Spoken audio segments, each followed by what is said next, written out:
What do you hear in silence? I don't know about you, but I hear everything and nothing at the same time.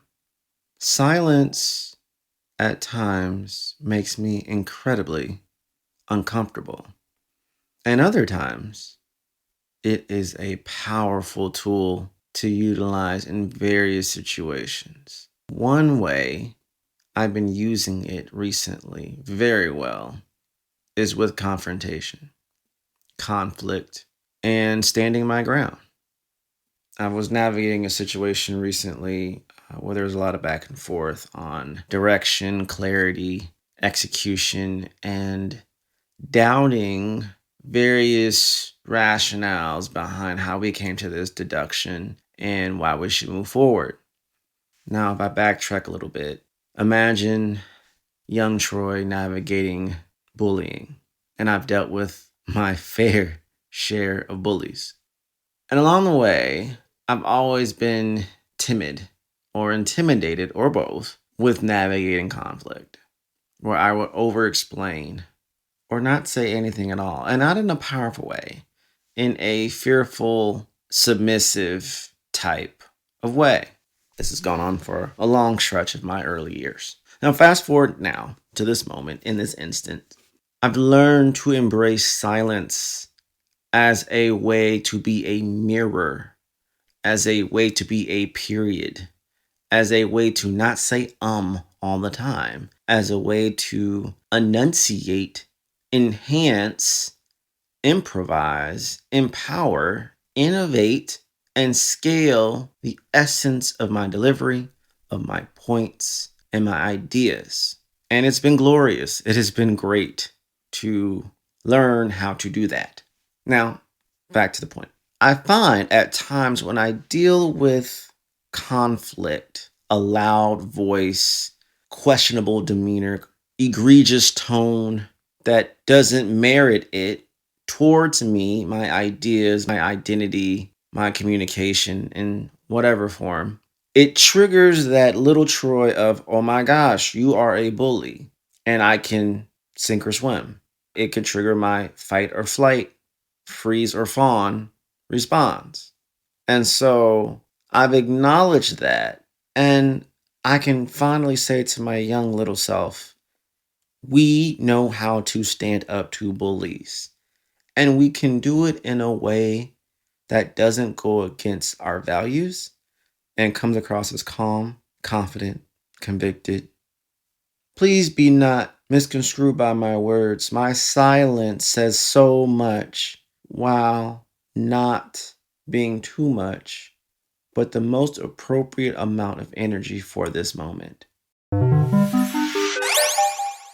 HubSpot makes impossible growth impossibly easy for their customers. And here's the perfect example. Morehouse College needed to reach new students with fresh, engaging content. But with a massive 900-page website, even the tiniest of updates took 30 minutes to publish. But here enters Breeze. HubSpot's collection of AI tools helped them write and optimize their content in a fraction of the time. And the results: 30% more page views, and visitors now spend 27% more time on their site. Ready for impossible growth like this? Visit HubSpot.com today. When someone says something that I truly believe they were in the wrong about, whether in tone and delivery, I sit there in the silence a little bit longer than what feels comfortable, to almost a point where they may want to ask, did you hear what I said? Did you leave and go somewhere else in your brain? Are you still with us? Are you thinking of the response? But psychologically, inadvertently, that was a choice. Yes, to probably gather my next set of thoughts and choosing my words carefully, but also giving you time, not you as a listener, you as in this construct, the time to consider, did something I just say cause this moment to happen? If so, was it appropriate? Was it right? Or was it not the best choice of words, delivery, tone, etc. And whether or not they admit that, the silence at least sets the stage for consideration to happen. And as we say now, clocking that moment. So, where am I going with this? Learn how to use silence to your advantage when needed. Silence is an incredible tool when at times you may not know what to do and or you need to have a hard conversation and keep your emotions in check. I find it very hard to argue in a non-constructive way when you add more pauses. It takes away the oxygen out of the flame, and what you have left is still maybe fire, but it sparks light. It doesn't burn, right? And I find it's a very incredible resource and tool to do when you're in business, when you are trying to level up in a promotion or level up in a leadership role, when you're trying to resolve conflict amongst your team, when you're trying to pitch to clients or maintain clients or galvanize them when they're off the rails a little bit in direction or they're very nervous or antsy when it comes to deliverables. Where are the outcomes? Why is it taking so long? Variables that we've prepared for, we've conditioned for, but literally are out of my control as your consultant or partner or advisor in this instance. Please, you're executing a lot of animosity towards me versus the actuality of the problem or the actuality that we haven't hit the deadline or the actuality that external forces are causing us to be delayed in our desired ROI. That is not my fault. But if we communicate in a certain way, I'm willing, I'm emotionally capable, I'm emotionally competent enough to absorb some frustration.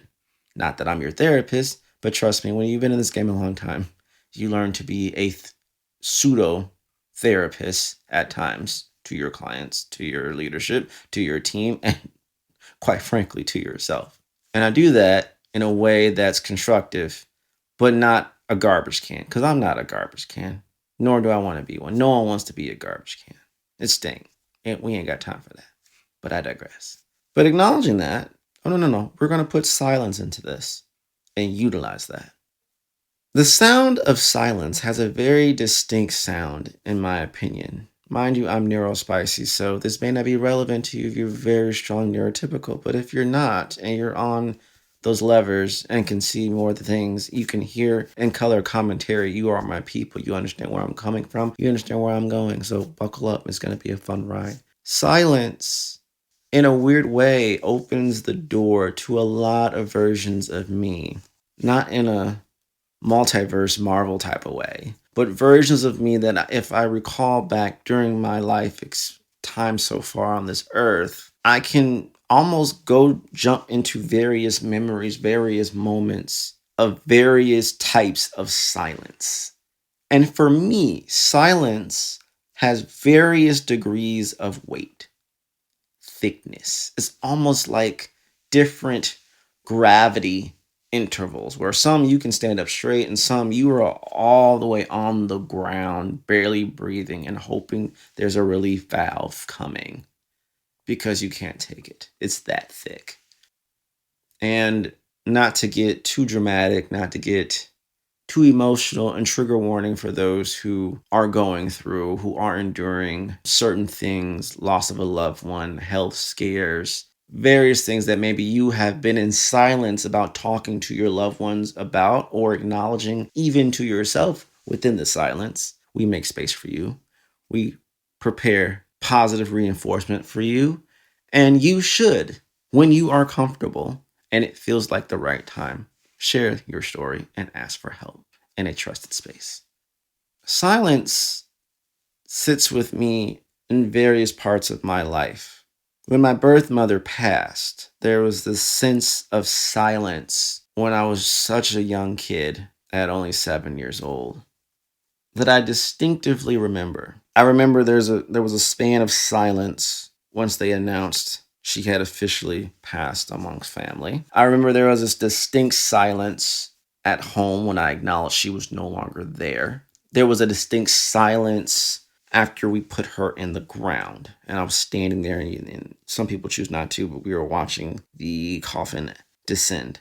There was a silence when I went back to school, and the teachers and everyone had to acknowledge that with me. There was a silence the first Mother's Day that she was not there. There was a silence when people would casually say stories about my birth mother that I don't know. I don't have that recollection of memory. That was before my time. And I have to choose to act as if I know this moment so they feel good about the receiving part of what they're sharing. But inside, I felt bad. And I was silent because I didn't know how to respond because I didn't have that memory. I didn't have that same inflection point. There was a silence, fast forwarding, right before I got married. There was where I was like, wow, she never got to see me graduate high school or college, get married. There was a silence when I had my baby girl. And, I wonder what she would think. I wonder if she would say she looked like her. And you start to wonder. So, Troy, what's the point? I'm getting to the point.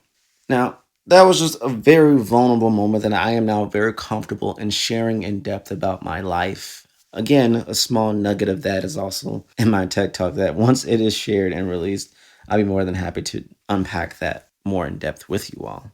But the silence of each one of those levers, each one of those moments in time, I can distinctively feel that silence and can compare that to other moments of silence in retrospective and sit there and be, whoo, wait a minute. This feels familiar. This feels like the same level of silence. Now, I am not a psychologist. I am not a medical licensed individual of any type. I am not a certified spiritual leader or specialist of any type. I am just Troy. These are my perspectives. Sit with them, listen, don't. Sit in the silence, don't. But stay with me. What I'm saying is that there have been times in my career, there have been times in my life that you would think, well, there's no way you preparing to speak on the biggest stage of your life or creating a marketing proposal or going to toe to toe with the CEO of a company is going to generate that same level of silence, that same intensity to the loss of a loved one, to a high emotional, almost unbearable experience. But I can assure you it has. It did, and it will again. Because there are many times in our minds, even something as simple as sending an email at times could feel on the same intensity level of silence as, oh my gosh, I've lost a loved one. Oh my gosh, I need to send an email. That sounds preposterous and borderline crazy. But sometimes our body doesn't know the difference, and our fight or flight response can be so high. It's on the same intensity level. Are you being chased by a grizzly bear? Or did you just experience a paper cut level thing? You sit with that silence for a moment and clock when you have to do something hard, when you have to navigate executive dysfunction, when you have to make a choice, when you have to do something you don't want to do, when you have to do something hard, when you have to navigate in very uncomfortable spaces. You may find yourself in the silence, but not just in the silence, in the intensity that brings you back to a moment where your body has a way of comparison. Well, the silence and the intensity feels almost the same as this moment in my life. I'm going to give you that same pressure of stress and anxiety right now, instantaneously. And you're going to reflect in that same energy to this moment that may not be warranted. This is also where silence is a good thing.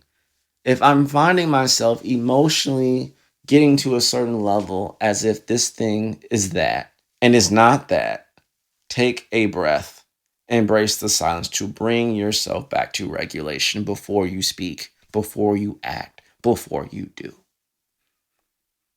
Emotional regulation is one of the most important skills, traits, characteristics, and active things you can learn how to be better at every day to help you be a better leader, to help you produce and be better in business, and honestly navigate the hardships of life in a more constructive, productive, and intuitive way. What's up, digital world? You're listening to the I Digress audio experience with Troy Sandidge. Social media, marketing, storytelling, business, culture, and more. Coming to you in 3, 2, 1. We always say, words don't hurt, but they can. And once you say it out loud, you can never take it back. So I would rather take the extra 3 to 5, even 10 seconds in silence to choose, can I afford to say this? And not just me. Would there be irreparable damages if I say this out loud in this relationship to this person? Do I value this person enough? Or devalue? I don't know. I digress. To say this and be comfortable with what is about to come out of my mouth. That I can't control their reaction, their interpretation, or what they'll say next, or what this will lead to. But you do have a choice over what you do, over what you say, over how you react, over how you respond. Critical thinking, conflict resolution combined together. You learn how to really sit in that silence, but also not let the silence cause you to break down, that you can't function in critical moments. I kind of do want to share a moment about my TED Talk without doing the full bit because it hasn't been released yet. I know. I apologize. It is not my fault. I am not in control. But patience is a virtue, and I'm excited to do so. But I will share this very vulnerable moment because this is real. This is very real.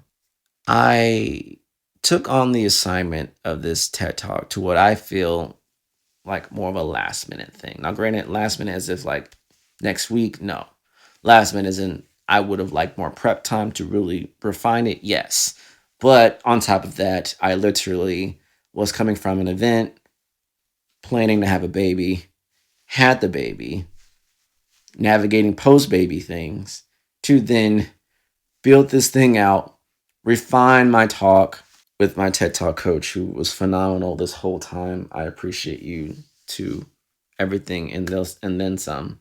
And build it out in a very micro sense while juggling life and then traveling all the way across the world from Indianapolis to Chicago to Turkey to Entebbe to Kampala, Uganda to deliver a talk in the next day and a half. And that whole journey, I refined, changed, and reset my talk at least 50 times. No cap. The constructs and the foundation was there. But a lot of other components need to be modified. Modified for time, modified delivery. We had one rehearse session where there was a lot of input. And someone like me, I am a person who's very aware and very considerate of myself and considerate of what other people would think. And I take that in high regard in certain situations. And these are among my peers who are also speaking at the TED Talk event in Uganda. And it was just a lot of information. The delivery was there, but my talk was very subjected to memorization, whereas others, you may be more fluid. Now, I'm more of a fluid speaker. And if you're used to being a keynote speaker with deck and structure and outline, you can kind of go ebbs and flow and be very flexible, and it's not so structured. But I'm also a previous theater kid, but not crazy extreme theater kid, but just enough to say I'm a theater kid. But I digress. And it's been a while since I had to memorize something so intensely and be so conscientious of not just the memorization, but the delivery and the construct of time, to a point where it was challenging the very fabric of my muscles of memory and delivery. And I would forget certain inflections, certain points where my tone would rise or fall, where I need to visually and verbally commit to these emotions in the delivery, in the stoppage. And that was hard. And I remember, love my wife to death. We would run through this talk over and over and over and over and over and over again. And for me, it was split into 5 sections, 5 quadrants, 5 moments in time. It had rise, dip, fall, climax. It had a hook. It had a break. It had a dismantling of self and rebuild of self. And I will be good with section 1. I would be good with section 5, but section 2, 3, and 4 would obliterate me. Section 4 was the longest. Section 2, oddly enough, was challenging in the cadence of word choices. Section 3 was a bit of everything. It was the emotional apex of the story. Section 5 was the deep, I need you to listen and get this. And again, it's for a TED Talk. And for those who are speakers, for those who understand, I'm 34 years old. I just turned 34 at the recording of this a few days ago. So I am celebrating another year of life and a year around the sun, and I'm very grateful, but I digress. But there's people who have gone their whole life, 30, 40 years in the game, haven't done a TED Talk, or just now have the ability to do a TED Talk. I started doing public speaking professionally in 2018. So 8 years. And now I'm doing a TED Talk before 35. Wow. I had to sit with that. Like, wow, how did we get here? Now, funny how we got here is another story for another day. But my point in sharing all of that is I had so many moments of high, intense anxiety. And people would tell me, well, Troy, you've done public speaking before. You're good. And that was one of the things I would share, was one of the most triggering things, that when someone acknowledges their feelings and get vulnerable with their feelings, like I'm terrified, I'm scared, I feel uncomfortable, I don't feel as confident in this moment, in this instance, to immediately dismiss that emotion, to subject to saying, you've done this before, you're going to kill it by default, can make someone not want to be vulnerable with you again, can make someone feel my reality in this moment is not valid. You can be very experienced in what you do and still feel scared of doing it. Every time I do a public talk, it's not that I'm void of scared of the fear that I won't deliver it correctly, that I could mess up. That is there, but I choose to be brave and do it in spite. That's what a lot of people do in their world of genius, is they do really hard things. That doesn't mean that they're void of fear. Some people have that gift. I don't. The fear keeps me honest. The fear keeps me humble. The fear keeps me grounded that, hey, I still feel something. It must mean this must still really matters to me. That's how I interpret it. I heard someone say on the internet that the little butterflies that grips you before you do something is your whole internal body cheering you on before you do it. And I thought that was the sweetest thing. I don't know where I heard that from recently, but that stuck with me. So in the same way, trying to bring this moment to a close, but in a glorious way. We did all this rehearsing and practicing. I've been struggling and struggling and struggling and struggling. And I get to the day of. It's 5:30 in the morning. I'm practicing. And I promise you, I've had the greatest, most intense anxiety, panic, manic, whatever, attack I've ever had in my life. And I've been through some stuff, people, over this delivery of this TED Talk. One, I'm the first one. And I know mine sets the tone for the day, because we've all heard all of our stories in certain retrospectives, was a very vulnerably intense one. Not saying the others weren't, but mine was very rooted in extreme vulnerability and sharing certain parts of my life to a public global audience I've never shared in a certain fashion as this before. And I needed to get it right, meticulously right, borderline perfectionism right. Not that I was trying to be a perfectionist, but I knew this was the moment that if there was ever a time for me to express myself and the embodiment of my whole life experience into 14 minutes. This is the time. And my words had to be swift and clear and distinct and timely. Everything had to work out smoothly. And there were moments where I would forget a line. There were moments where I didn't deliver to the tone in my mind of what I wanted. And I knew this had to be right. And it brought me back to how comedians practice over and over and over again to get the punchline right. How we laugh at this moment and say, wow, that was cunning and clever. But it took them 40 rotations, 80 integrations of that delivery, of that moment, of using the pause and silence to let the joke rise and fall and dip and hit at that moment. Same thing here. It was an hour before, and I still had to navigate this thing. And we delivered it, and I forgot. And the silence consumed me. And at that moment, I realized I was not able to do this. And I had 2 hours left. It was 7 a.m. 9 was the time to be at the event. And so I had to make a choice in that silence of what to do next. I literally had called my wife and I said, I can't do this. I'm not doing the talk. Now, granted, I done come all this way.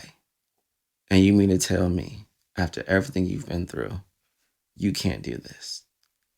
The silence was so deafening. I'm like, I can't do this. And I went to bed. About 7:15, I woke up. My whole body was cold. And I had to realize, you get one shot at this. You need to get your life together and do this now or don't. But you don't get the choice of don't. The Science of Scaling, hosted by Mark Roberge, is brought to you by the HubSpot Podcast Network, the audio destination for business professionals. Each week, Mark, founding CRO at HubSpot CRO, senior lecturer at Harvard Business School, and co-founder of Stage 2 Capital, sits down with the most successful sales leaders in tech to learn the secrets, strategies, and tactics to scaling your company's growth. Listen to Science of Scaling wherever you get your podcasts.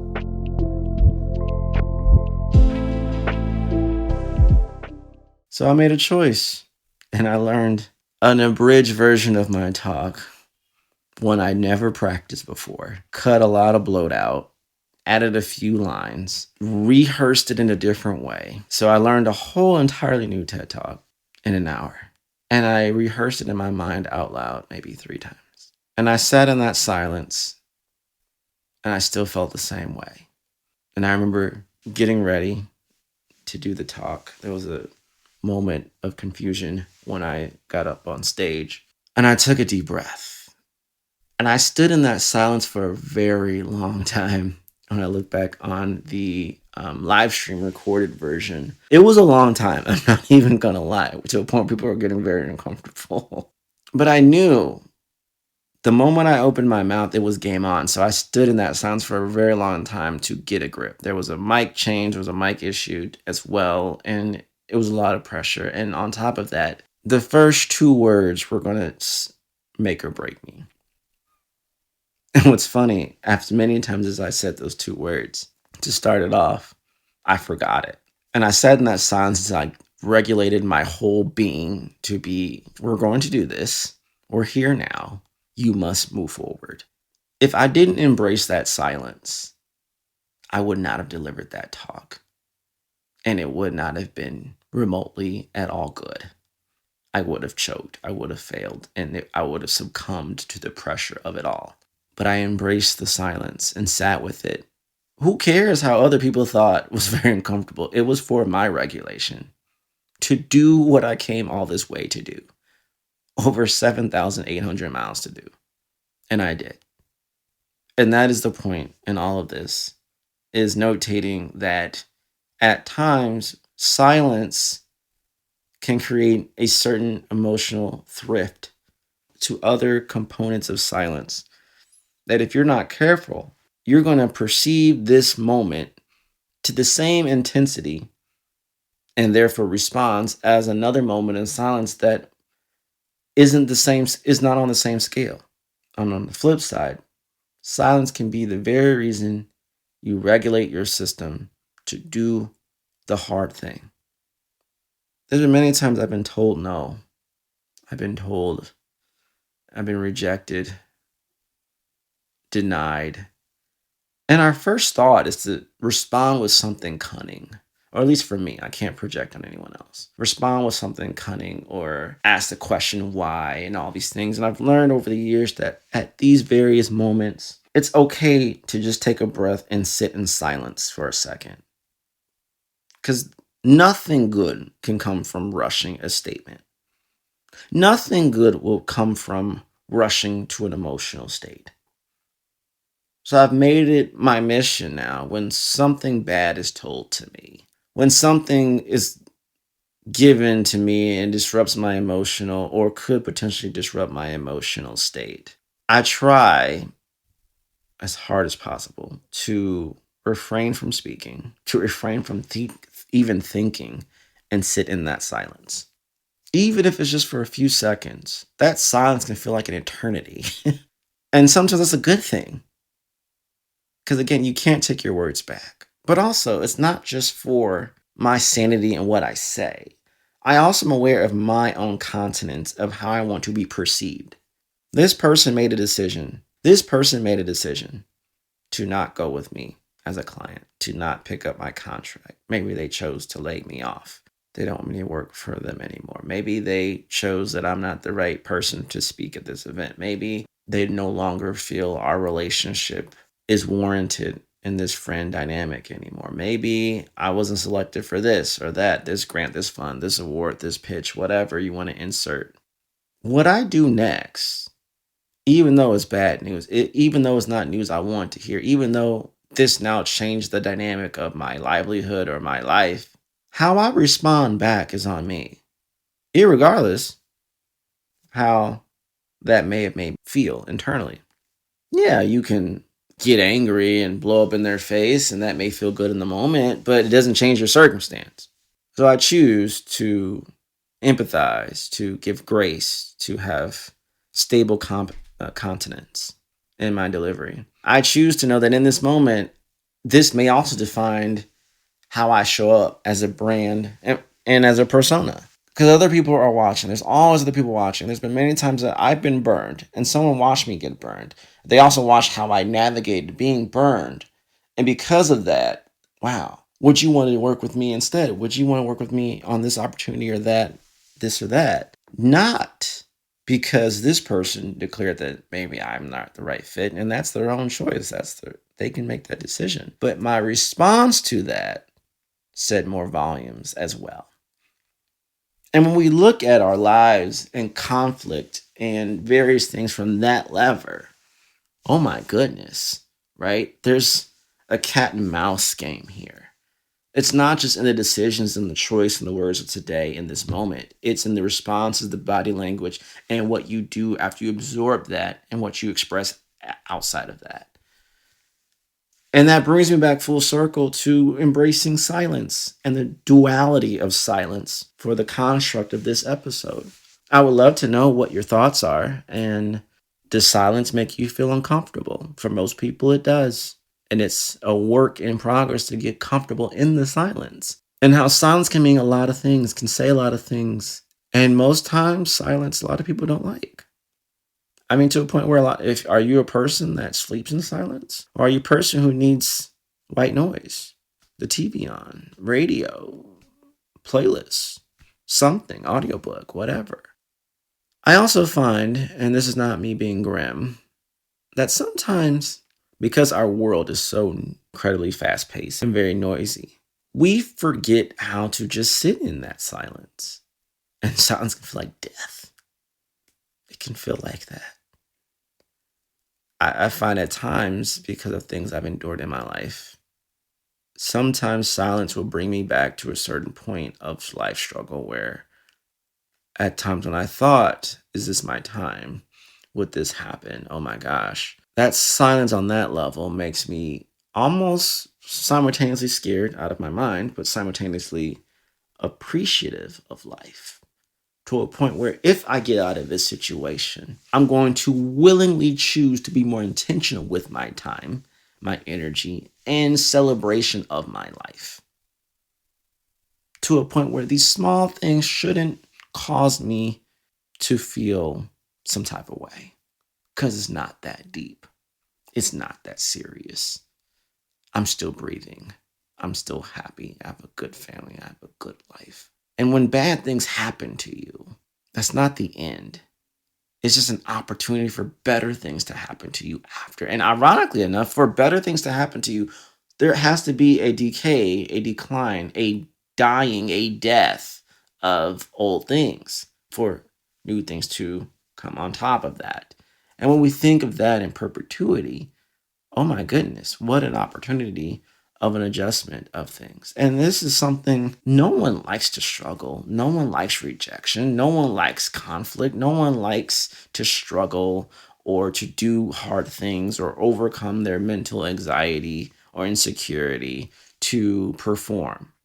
But if you want to do these things that very few people do, this is what comes with the territory.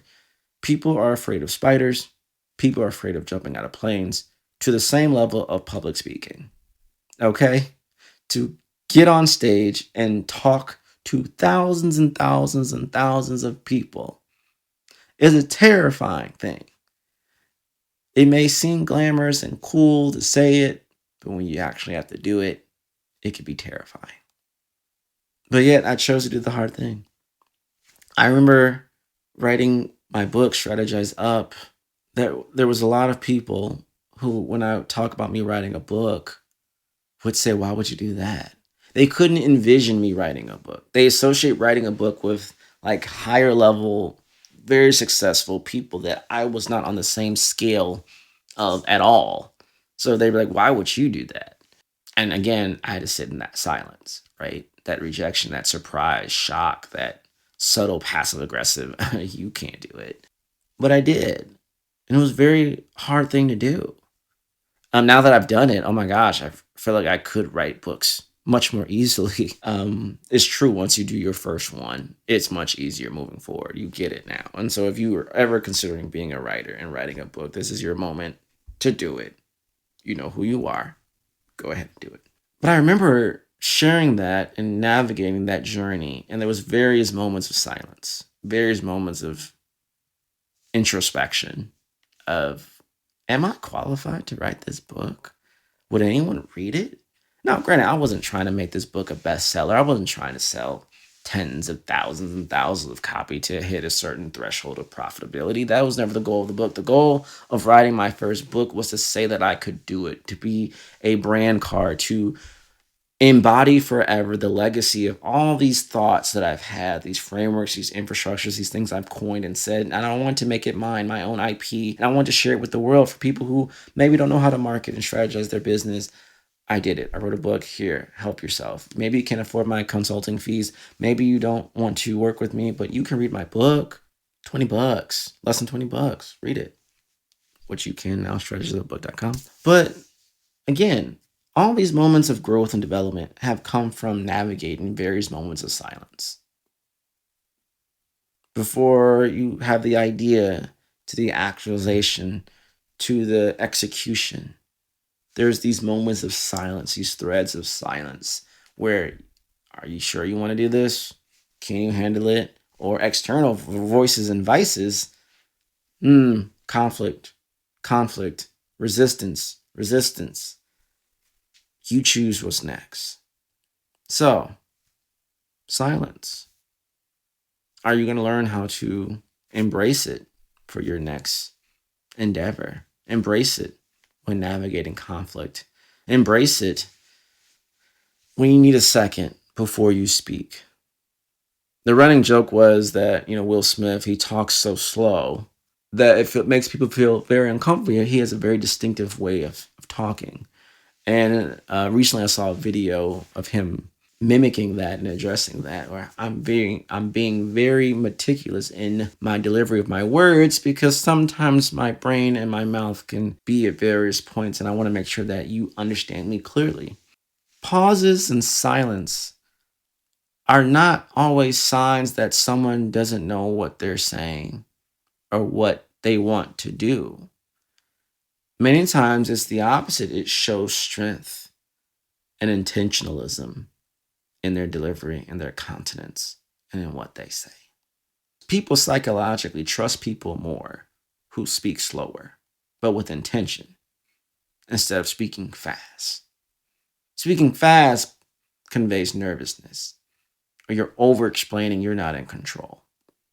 If you're not able to pause and sit in that pause, I feel like you haven't been here before. So if you've noticed, I'm typically a fast talker. And in this episode, I've chosen to be more intentionally slower. I wonder if that changed your perception of my delivery of this episode or not. I don't know. I digress. It was a whole experiment. We'll see where it goes. Last thing I'd say, if you want to get better at communicating with clarity, which is a big part of winning proposals, winning business, winning clients, earning leadership roles, navigating conflict, and all the other things, learn how to embrace the silence. Because it gives you time to make sure what you're expressing is the most clearest way you can possible. Because if you can't communicate clearly for people to understand, not just for you to speak loud, you're not going to win. You're not going to earn trust, and nothing's going to happen. You're not going to be able to galvanize a team. You're not going to be in position of power. No one's going to trust you. They're not going to trust you with their money, their time, their talent, their resources, their team, the opportunity, none of it. It's all in how you communicate. You can have all the knowledge in the world of a subject. You can be the best SME out there, subject matter expert in a certain field out there. But if you can't articulate that knowledge in a distilled way for people to understand, it doesn't matter. It won't work. So learn how to communicate effectively and embrace the silence.